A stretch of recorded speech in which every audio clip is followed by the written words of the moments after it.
So fun. I'm so pumped that I'm with you awesome people today. I can't wait to get going here and tell you about some really cool things that are near and dear to my heart, and I hope you get something out of this today. Um, First and foremost, I want to talk a little bit about leadership. I've been telling everyone, screaming from the hilltops, that I'm reading this great book called The 21 Irrefutable Laws of Leadership by John Maxwell. John Maxwell has, I think he's written over 100 books in his lifetime. An amazing leader in the industry and in any industry, in any business, an amazing leader. He can teach, he can write. He's an amazing author. If you haven't caught any of John Maxwell's books, I suggest you start with the 21 Irrefutable Laws of Leadership. Excellent book. I'm going to talk about, just for a moment, this isn't going to be what this whole call is going to be about today, or what this group coaching call is. And at any point in time, you guys want to unmute and speak up, so you want to have me repeat something, go into more detail on something, don't hesitate. Just speak up. All right. First and foremost, leaders don't give instructions, then they just send you out the door on your way. They don't do that. If you want to be a truly good leader, you must touch a person's heart.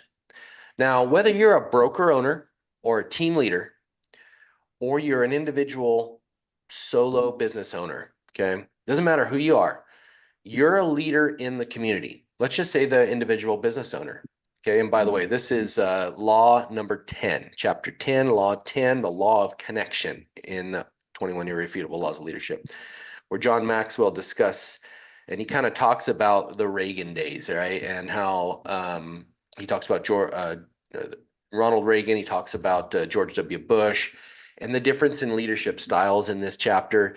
He talks about how Ronald Reagan, when the helicopter would start coming in, everyone would get excited. They'd be pumped up about it. Daddy's home, he says. All the staff would be excited to run out there and greet him. There's other leaders, I imagine several presidents over the years, that when they would show up and they hear that helicopter come, they would pop tall. And they'd be like, "Oh shoot, we got to be careful. Here he comes."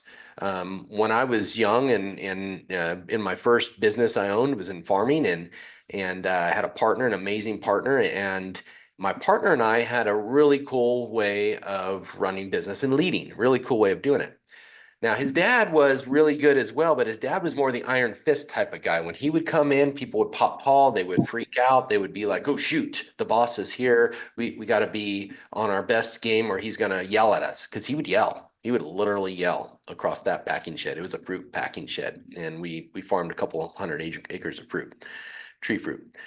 When John and I would come in there, they loved it. They would bring us breakfast in the morning, amazing burritos. I mean, it was so much fun. Two totally different leadership styles. We led by the connection. We connected with our employees. We loved being around them. They loved being around us. They were excited to see us coming. When they would hear the boss coming, he rode this little Honda irrigation bike, we called it, and he would run around. When they heard that irrigation bike coming, holy mackerel, would they pop tall and act different. Now, as a solo agent, that's the type of persona that you should be putting out to your people. If they're calling you and they see your phone ringing, are they excited to answer the phone? Or are they like, "Oh, shoot, I don't want to talk to them," and send it to the voicemail? Have you connected with your people that much as a leader in the industry, as a leader to your people, to your sphere of influence? Have you connected with them that much that they're excited to hear from you and you're excited to call them? That's a tough thing. When your job, your number one most important job is calling people, are you excited to make those calls? After a while, you kind of start getting this, "Oh, I really don't want to make these calls." You got to find that new excitement, because it's important that these people hear from you. That law of connection goes into leadership and teams and brokerages as well. That, the connection there. Jenny Madrid and I work really well together because Jenny gets crazy busy. And I love my partner to death. She is amazing. But she gets busy sometimes, and not always can she answer the phone. Or sometimes it takes her a day or so to get back to somebody. That's where I step in. I'm a little quicker to call people back, and we work really good together. We blend really well together. We run a really good brokerage where when we come around, I feel like everyone likes to see us. At least I feel that way. I hope that's true. You guys tell me if that's not true, and we're the opposite, right? Easy peasy. Same thing with Homes of Idaho. Those of you in Homes of Idaho, you love to see Colby. Colby loves to see you. When you call Colby, sometimes it's hard for him to call you back right away because he's crazy busy. He's like Jenny. He gets going so much, but everybody is so important that it's hard to get back to everybody right away, especially when your phone rings as much. When you have 200 and something agents or 500 and something agents like Colby, it's sometimes your phone rings a couple hundred times a day. And it's not always easy. So it's good to have good partners. Colby's got Mary. Also me, I'm available. If anyone needs any help, I'll always be available to call. If you can't get a hold of Colby, I'll be here to help you. That's kind of my partnership with Colby, is that we work really well together with our two brokerages in California and Idaho. So just know that that's there for a reason. But we run a type of ship that we really want to have that type of relationship. There's another thing. Do people dread when you show up or when you call, or are they happy to hear from you? Man, think about that. When you're calling your people and they answer the phone, that should be a sign to you that this was an important call. I know people that have near saved people's lives as real estate agents, that you called at the right time. It's like a God thing, that was a planned thing when you called at the true right time and they needed to hear from you. Think about the amount of responsibility you have as a leader in your community to be calling these people. It doesn't matter if it's a for sale by owner or expire. Doesn't matter if it's your SOI. You never know what somebody's going through in their life. And if you call them trying to get another escrow, instead of calling them to check in with them and see how they're doing and making sure, yeah, of course, we're going to talk about real estate too, because that's your job. But first and foremost, your job is to nurture relationships. What a cool job you have. You get to nurture relationships for a living. Wow. I hope you take that to heart and take it as a huge responsibility, because you do have a big responsibility with that. All right, any questions on that? Another thing, I'm going to show a little screen share here. Any questions on that as we move on? All right. Actually, I shared the wrong screen here. This is the one I want. All right. So really amazing coach over at Eisenhower Coaching and Consulting was talking about this yesterday. And I'm like, man, I'm going to talk about on my coaching call because it's important, right? So when we have a new coaching client, there's specific things that we're going through. We have a responsibility of helping you get into production quick. Now, I'm the first one to say, I don't like people chasing escrows. Chasing relationships will bring you abundance. Chasing escrows will be a downer, Debbie Downer, and really hurt your business. It causes you to constantly lose your drive, like we were talking about with Kyle earlier. If you're constantly chasing the next escrow, you're going to lose your drive. You're going to lose your drive. You're going to lose your drive. How do you keep that drive up? Be uplifted by your conversations, making sure you're plugging. You're a real estate agent, making sure you're strategically doing things is going to help you keep that drive up. I'm going to go into some really cool things at the summit next week in Idaho. Excited to get up there and speak on that again. Mine's going to be on next level entrepreneurship and running your business like a CEO versus running your business, just I have no idea what I'm doing. I'm just making calls. I have no idea. No, let's structure it in a way that you're running your business like a CEO, like a business owner, like you are. So I've got some really cool slides to share and show that. And I'm going to bring in a special guest. Our mindset coach, Jennifer Hansen's going to step in as well towards the end, and she's going to go over some mindset stuff. So if you haven't bought your tickets for that, you can get a pretty good discount for Homes of Idaho and get in on that. Definitely show up. There's going to be some amazing speakers. First and foremost, when we first coach with somebody for the first time, we always want to find out, okay, establish some metrics. I'm going to show you some metrics right now that I use in my coaching platform. I already created them for you. You can see what they look like, created them for you to see. You'd have to be a coaching client to get access to this, but there's a lot of good content out there to do this yourself. Find it somewhere. Whenever someone coaches with me, they actually get access to a platform, a coaching platform that we share. And I can create metrics for someone that are like this. where it actually alerts you and helps you keep your goals up, helps you keep your contacts up. So I'll show you these metrics here shortly, but the metrics are, we want to establish that these metrics are there to help and hold you accountable each week, each day. Plus, the coach holds you accountable each week. And that's what this calls for. That's also what our huddle calls for on Monday, to hold you accountable to what you want to do. So one is, I want to know, what pending and closing goal do you have? That's the first thing with a new coaching client. What is your pending and closing goal? What do you want to do this year? How many pendings do you currently have? How many closings do you have so far this year? And what is your ultimate goal for closed units or volume? A lot of teams and brokerages, we use volume. Individuals, we use closing units. Both of them are fine. Neither one is better over the other.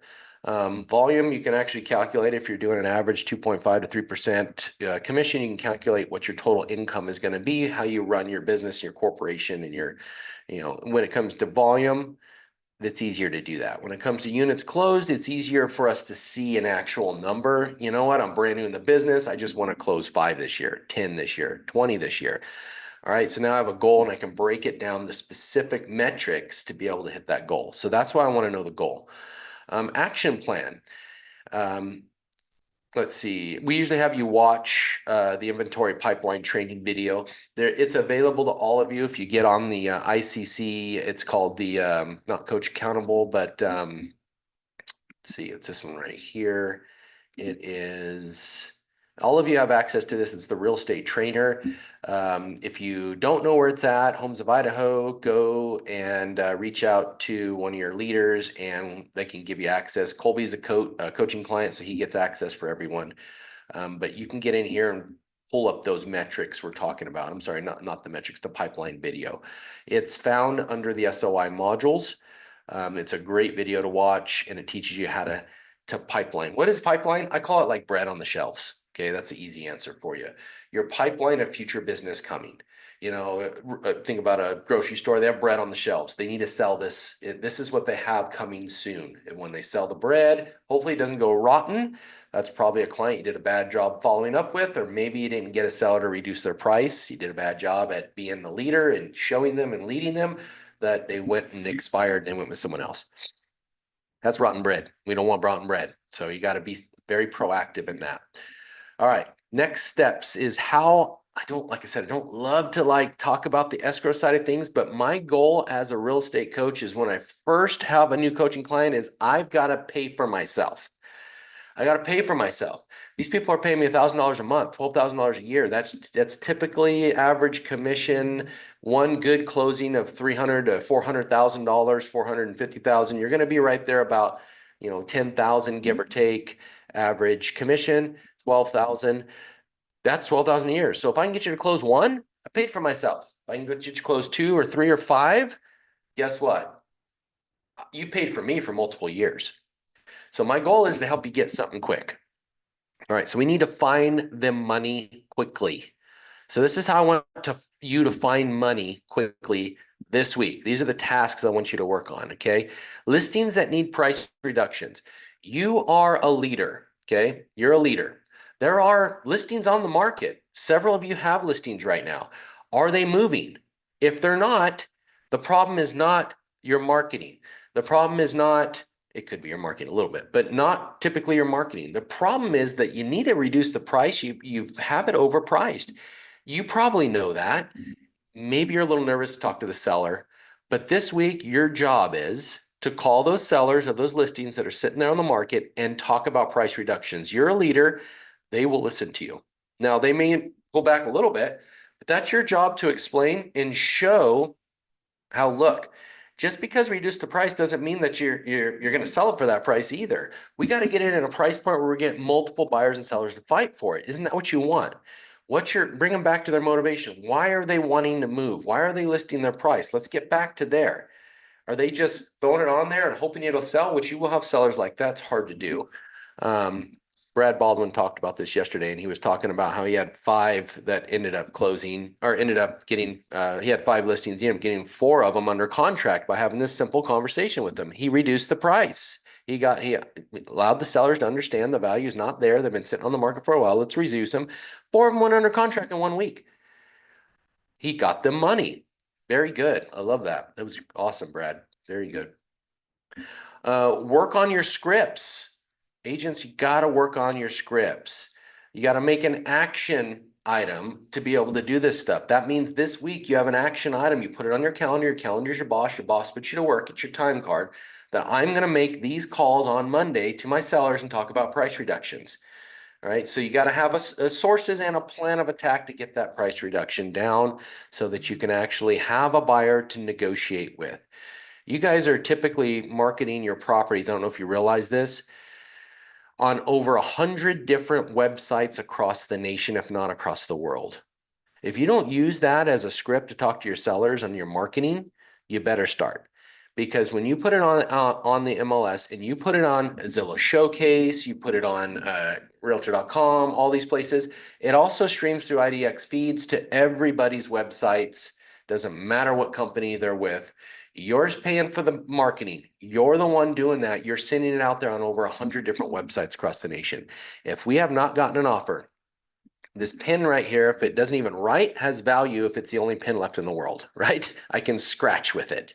It's got value. Everything's got value. It's just what's the right value for the scenario, for where we're at today. Well, we're heating up a little bit. So maybe a price reduction will help pop it back up to the top of the search so that now all those people that are liking it on Zillow, Realtor.com will get an alert. Hey, don't forget about me. Just reduce the price 5,000, 10,000. I always suggest 5 to 10,000. Depending on, $1 million properties, you can go down 20 to 50,000 is about the same ratio. And that's going to make a big difference. It's going to show it and put it in a different search ratio too. So there's a lot of reasons why a price reduction makes a big difference. Cold calling leads. That's another thing that you should work on this week. Cold calling leads from the pipeline. Establish a contact goal for old leads to call, that should not be all, to call each week by phone or text. Got to be calling these each week by phone or text. Work in that pipeline. All right. Calling appointments that didn't buy or sell. Okay, you got to go back to your database from last year.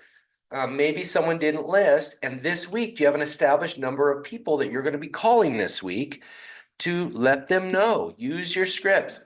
Let them know that, hey, it's another market. We're in a whole new market right now. We're heating up a little bit right now. Things are starting to happen. So have you considered selling again? Maybe it's time for us to look at that. I've got 3 of them that are going to be going on the market in the next month. Having this conversation is huge this time of the year. Cold, old leads, texting script. I'm going to give you this script here in a minute, okay? Text old leads from the CRM or individually that were never gotten a hold of to renegade them. Recommend a 10 days of pain. Okay, that's 10 days of call, text, and email of those old leads. It works. They're not mad typically. They're like, oh, sorry. No, I know you called me a few times this week. Typically they're not mad. Occasionally you got to hang up, just laugh at it, call them back, say, oops, I think we got disconnected. Okay, that's how I do it. It's fun. All right, so start putting together your sphere of influence using the 2-letter plan. Before I show you the 2-letter plan, I'm going to show you some metrics real quick. Okay, so this is our coaching platform we have. And these are some metrics we have the ability to use. So this actually text messages our clients once, whatever days I set it up to text. This one right here says contact new people and add to the database. You want to have a strategic number of people each day that you're going to be adding to the database. New people that you haven't talked to in a while. These aren't, the SOI contact plan is a totally different contact plan. How many new people are we adding to the database this week? You have a contact plan. So this one in here says 5. I'm going to be adding 5. The goal is to get green. We don't want red or pink. We want green. So every day of the week, this will send out a text message to my client, say, how did today go? Not during the week, every day. And say, you were supposed to add 5. How'd you do? All they have to do is respond back to the text and it throws it in this metric. So it keeps it going. Keeps it going, keeps it going. So here, fail a little bit that day, but now I can look back and hold them accountable and say, look, you did great right here. What happened? What got in the way right here? Well, I had a little fail. As you can see right there over here on the right, it'll pop up right here when I hover over it. It actually says the people that I called, Joe, Brett, Stacy, and Bob got added to my database this week. Let's see. Yeah, Steve, Joe, James, Jared, Steven, Shawn, and Sandy got added in my database that day. So these are new people metrics that go out. I have a second metrics that goes out to this coaching client. Door knocks. Okay, you're tracking 40 door knocks. I have it set per day because that's a lead measure. So you want to get something quick, get in the community, door knock some people, and track it. You want to track it. So in this case, it's 40. So all you got to do is go door knock 40. Go find a farm, go door knock it, then go back 2 weeks later and door knock it again. And just say, hey, just check in. I'm also, I'm kind of the gatekeeper. We're going to talk about the gatekeeper at the summit this week. I'm kind of the gatekeeper. I have all these different vendors I use. Just curious, if you need anything, handyman, contractors. As a local real estate agent here, I vet all these people pretty good. So I like to give you 3 or 4 of my favorites, and you can choose which one you like best, get you some different quotes. You need anything? That's a great door knock. There's so many different you can do. But if you fail and you don't hit that 40 a day, it looks really ugly on this graph, okay, on this metric. Door knocks can be metriced and structured. How about SOI contact plan? Oops, I misspelled that word. Shooting for 20 a day. 20 days is a great number. That's 100 per week, right? So now we're hitting this. What if I fail? That's okay. Only got 10. I better get back up tomorrow. That's part of atomic habits. If you fail 2 days in a row, we got a problem. Failing 1 day is okay. It happens. Something happens. But if you fail 2, it's time to go back and kind of structure things. Take a look at it. And then last but not least, social media 10-10-5s. Did I do it right this week? And I only have this one set to go out once a week. And you can document if you did it. Did you do it? Did you do your 10-10-5s all week? If so, great. I hit them. If not, what got in the way? So that's some metrics there. And by the way, you can get these. They're all over the place online. Susie is a company that does really good metrics like that. There's a few other really good ones. So the 2-letter follow-up plan. What is it? Well, the U.S. population has determined that these people in these specific letter plan have the last name of A or W in their name. So now we're structuring our week out and we're saying, okay, so week 1, A and W needs to be called. And what are we going to do this week? We're going to offer up an annual property analysis. Just like an insurance agent or your financial advisor calls to check in on your policies this week, we should be doing that with their real estate investments. If you're not, add it to your lead generation weekly plan. Reach out to people you know that own homes. Doesn't matter if you sold them the home or not. Could be your neighbors. Could be, and you just offer up. Try to do 5 a week. Try to do 5 a day. 5 a week is just 1 a day. I'm calling 1 person a day that owns a home, and I'm offering up an annual property analysis. This week, I'm going to call everyone I know that owns a home with a letter group of A and W in their last name. Could be Jared Andrews. It could be Josh Williamson. It doesn't matter, right? 2-letter follow-up plan, all right? And then we go down. Client appreciation of it. Do we have anything scheduled? No, then we can swap that out with something else. But we do need to call everyone with the last name on week 2, B&E, and swap it out with something. Should we have a client appreciation event? Yes. So you can, by the way, steal client appreciation events from other places and jump in and support them and then call your people and invite them to that event.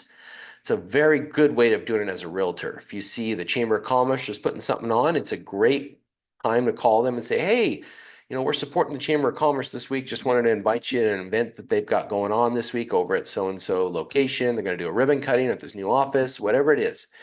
So that you can actually kind of grab from others and use others to invite your people to. Week 3, D&O, suggest a 5-star review on Google.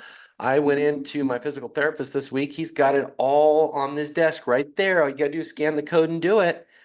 How is your online presence? This is how you build your online presence, asking for 5-star review. H&V, C and K, so as you see, it's all right. It tries to stick around 8 to 9 to 10% of the population has that, but some of these are really small, so you can double up some of these weeks. Okay, you can double up some of those weeks. But that's an important thing to work on right there. All right, let me get back over here. Anyone have any questions on that? I'm going to get back over here. I'm going to show you that script that I was telling you about. So this is that script that we were talking about to be reaching out to. I'm reaching out because I was analyzing all the current homes for sale in your market over at whatever. And I think 7 of them are going to have significant price reductions in the next 2 weeks. Do you have a quick minute to chat about this? It'll only take about 2 minutes. I'll kind of go over it. Today or tomorrow, I can go over these properties and we could talk about them. So I did something like this week during one of my lead generation times. Had an excellent conversation with somebody that was looking to buy. I ended up finding out that her father-in-law had a little bit of a heart issue, and so he's starting to feel better. So things are starting to get better. So they're going to get back into the search. I wouldn't have known that if I didn't take the time to reach out and have this type of conversation with them. She said, I'm still getting your listings all the time. I look at them all the time, Shawn. Just know that, yeah, we are still wanting to do this, but it's just a little held up because of this health issue. Okay, great. What's funny is I got an alert later that day that she was on my website looking at properties. So that simple call motivated her to start looking again. That's how this works. That's why this consistent structured lead generation plan needs to consistently happen. It's going to help you to get people back on your websites looking and doing what they should be doing in the first place there. So, all right, I'm going to get back over to this. All right. What else we got here? Okay, so cold calling, cold old lead script. That's the script for I just showed you. Start putting together your sphere of influence using the 2-letter plan. I showed you the 2-letter plan. Start on whatever week on with those letters to at least identify them. So at least you got them identified. Let me show you a way to do that on Facebook. And I've shown this to so many people in the past. So if you go to your Facebook, I'm just going to go to the beginning here. Okay. And as you see right here, you have your friends list. Click on your friends list. You see custom lists here on the bottom. Click on custom lists. You'll probably see this little blue button down here, and you might see some of these birthdays and stuff, right? Acquaintances, close friends. You might see some of these. All these others I created. Okay. And as you see, I have that ANW, BNE, DNO. So I've identified everyone on my Facebook that has that letter plan already in there. G, F and G, C and Ks, H and Vs. They're in there. DNOs. Oops. What happened? There we go. I and Q, Y and Zs. Yeah, and on and on and on. I also created the difference between a watered down SOI and a non-watered down SOI. If you haven't heard me talk about this before, you have not been showing up to my coaching calls. Watered down SOI is all those leads that you just dumped in your database and none of them know you by name. An SOI, a true non-watered down SOI, is all the people in your cell phone that are your friends from high school. They know you by name, your church group, whatever it is. So they belong in a specific bucket that you're calling and following each and every day, checking in with each and every day. There's plenty of people to reach out to. And there's different buckets you can put people in. You just got to choose to place them in the correct and right buckets. And then each day you're calling all these different people inside of those buckets. All right. Question time. Anyone else have any questions?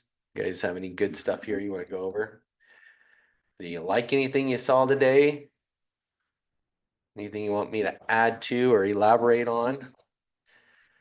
What I'll do for those of you that are actually on this call is I'll throw that script for you right into what I'll do is I'll throw that 2-letter follow-up plan into the group chat. You guys can download that. Just go to the chat. Should be popping up right now. And I'll throw that that script for you in there too, text script for you to text those people. Let's see, just gotta find that real quick. Let's see, agent, there it is. Okay, text script coming for you right now, heading your way. There you go. There you got that. Content, content, content.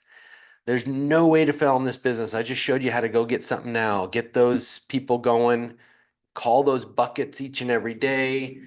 Utilize these follow-up plans. Utilize some sort of scoreboard or something like that. Oh, that's what I was going to do. I'm going to send you that scoreboard, Kyle, because you said you did not have the scoreboard. So I'm going to give you that scoreboard real quick. All I ask you to do is you can use this scoreboard directly where it's at. I'm going to see what you're doing, which that's good. That's accountability. So I'll see what you're doing in there. If you want to just kind of create it yourself, you can create a duplicate and use it in the duplicate. We also call these dashboards, by the way. Actually, the one I'm going to give you is a really good one here. No, that's not the right. I'm going to give you the other one, the shared one that we have. Yep. This is called the Legacy HOI scoreboard, and I already have January 2025 in there. A few agents are using it. You'll see them in there. And all you got to do is add your name in there. It's fully editable. Just don't delete stuff because you'll be deleting other people's stuff. And this is how we hold each other accountable because we're all together. We're not hiding what we're doing. If you don't have your name on that list, it just tells me either you're using another dashboard or you're not using a dashboard. Dashboards are huge, scoreboards. Just keeping score. If you can't keep score to your activities you're doing, then how do you know if you're on track to hit your goals this year? Okay, the only way to do it is to keep score. 4 disciplines of execution, we're going to go over that in the summit. Wildly important goal. Focus on the lead measures, not the lag measures. That's discipline number 2. Discipline number 3 is keep a compelling scoreboard. You got all those lead measures. You got your goal. You got lead measures that are going to help you hit that goal. And then the compelling scoreboard is how we keep score to make sure we're staying on track. Okay. And then number 4, cadence of accountability. That's what we're doing here. Holding each other accountable. That's what we do on Monday morning huddles. Hold each other accountable. And I hope that helps you guys. Anything for the good of the order? All right, go get it. It's not going to come to you. Go get it. Have a good week. Thank you. You're welcome.